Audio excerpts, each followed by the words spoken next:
প্রচুর মানুষ কিন্তু জড়ো হয়েছেন উৎসাহ নিয়ে, এবং যাদের মধ্যে আমরা দেখতে পাচ্ছি উৎসাহ নিয়ে যারা জড়ো হয়েছেন তারা অপেক্ষা করে রয়েছেন এই বৈঠকের সঙ্গে। আমাদের সঙ্গে রয়েছেন এক ভদ্রলোক যিনি হাতে গোলাপ নিয়ে এসছেন, আমরা দেখতে পাচ্ছি এই গোলাপ আজকে নিয়ে এসছেন। আপনি মার্চেন্ট নেভিতে আছেন, আপনার স্ত্রী নার্স, আজকে কি উদ্দেশ্যে এখানে দাঁড়িয়ে রয়েছেন এই গোলাপ নিয়ে যদি বলেন? আমরা দাঁড়িয়ে আছি আশা নিয়ে, একটা ভালো আশা নিয়ে যে আজকে কিছু আমরা ভালো ফলাফল এখান থেকে জানতে পারবো, শুনতে পারবো।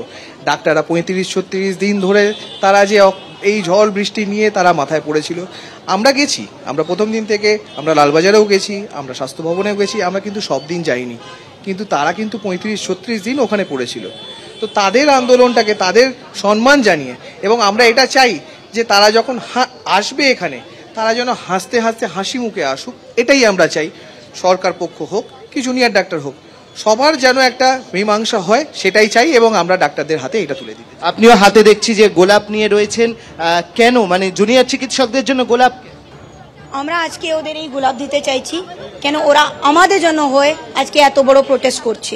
ওরা চাইছে আম নাগরিকটা সেফ থাকুক, ওরা নিজের জন্য তো সেফটি চাইছে। এখনই আম জনতার এটা যুদ্ধ হয়ে গেছে, এই আম জনতার লড়াই, আম জনতার জন্য ওরা লড়ছে। আমরা রাতিলে ঘুমাচ্ছি খাচ্ছি, কিন্তু ওরা রাস্তায় পড়ে আছে। ওরা লালবাজার হোক, স্বাস্থ্য মন্ত্রণালয় হোক, কোথায় হোক, পুরো প্রোটেস্ট করে ওরা জোর বৃষ্টি রোদের মধ্যে রয়েছে। কাদের জন্য? আম নাগরিকদের জন্য, যাতে আমরা সেফ থাকি। আপনারা কি কোনো রাজনৈতিক দলের সঙ্গে যুক্ত বা এরকম? আমরা কোনো দলের সঙ্গে যুক্ত না, আমরা আম নাগরিক। হ্যাঁ, আমরা ডাক্তারদের সঙ্গে যুক্ত। আমি নিজে একটা নার্স। আচ্ছা, এই গোলাপ দেখে আমার অনেকের মনে পড়ে যাচ্ছে যে লালবাজার অভিযানে কিন্তু তারা গোলাপ ফুল নিয়েই গেছিলেন। যাই হোক, 2 ঘন্টা পেরিয়ে গিয়েছে, নির্ধারিত সময়ের 5টায় শুরু হওয়ার কথা ছিল, 7টা বেজে গিয়েছে। যে কোনো সময় বৈঠক শুরু হতে পারে বলে জানা যাচ্ছে। আর এই মুহূর্তে খবর পাওয়া যাচ্ছে যে মুখ্য সচিবকে চিঠি দিয়েছেন রাজ্যপাল। আরেকবার আপনাদের বলবো, রাজ্যের মুখ্য সচিবকে রাজ্যপাল চিঠি দিয়েছেন বলে জানা যাচ্ছে। সন্দীপ সরকার আমাদের প্রতিনিধি আরো বিস্তারিত বলবেন। সন্দীপ, কি নিয়ে চিঠি, কি রয়েছে সেখানে? দেখো, রাজভবনের সচিবালয়ের তরফে রাজ্যের মুখ্য সচিবকে একটি চিঠি পাঠানো হয়েছে, যে চিঠিতে বলা হয়েছে যে উত্তরবঙ্গ মেডিকেল কলেজ হাসপাতালে যে পরীক্ষা স্ক্যাম হয়েছে এবং যে মাফিয়া চক্র কাজ করেছে এই পরীক্ষা দুর্নীতির পিছনে, সেই পরীক্ষা দুর্নীতির তদন্ত সিবিআই এর হাতে দেওয়া হোক। আরও একবার জানাবো যে রাজভবনের সচিবালয়ের তরফ থেকে এই চিঠি পাঠানো হয়েছে রাজ্যের মুখ্য সচিবের কাছে, এবং তাতে অনুরোধ করা হয়েছে রাজভবনের তরফে যে উত্তরবঙ্গ মেডিকেল কলেজ হাসপাতালে যে পরীক্ষা দুর্নীতি হয়েছে এবং সেই পরীক্ষা দুর্নীতির পেছনে যে মাফিয়া চক্রের বিষয়টা সামনে আসছে, তার তদন্তভার সিবিআই এর হাতে দেওয়া হোক।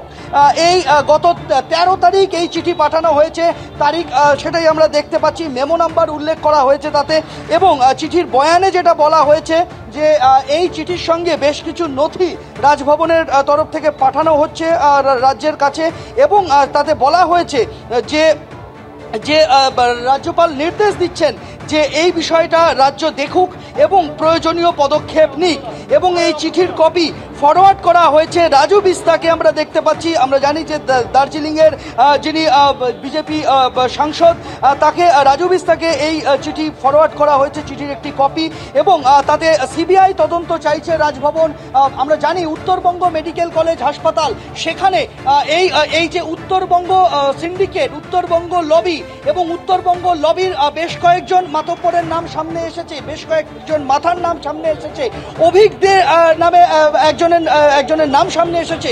সেই অভিক দে, বিরূপাক্ষ বিশ্বাস সহ সুশান্ত রায়, আরো এক ঝাঁক নাম সামনে এসেছে, যারা এই যে পরীক্ষা দুর্নীতি তার সঙ্গে সম্পৃক্ত রয়েছেন, এই পরীক্ষা দুর্নীতি চক্রে তারা রয়েছেন বলে অভিযোগ সামনে এসেছে।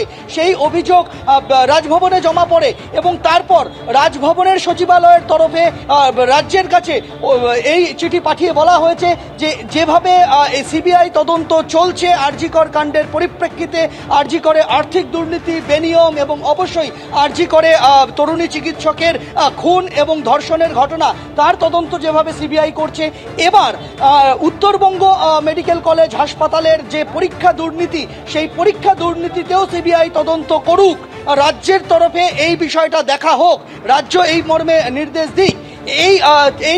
এই বক্তব্য কিন্তু রাজ্যপালের তরফে, রাজভবনের সচিবালয়ের তরফে যে চিঠি পাঠানো হয়েছে মুখ্য সচিবকে, তার থেকে কিন্তু উঠে আসছে, সামনে আসছে। সুব্রজিৎ।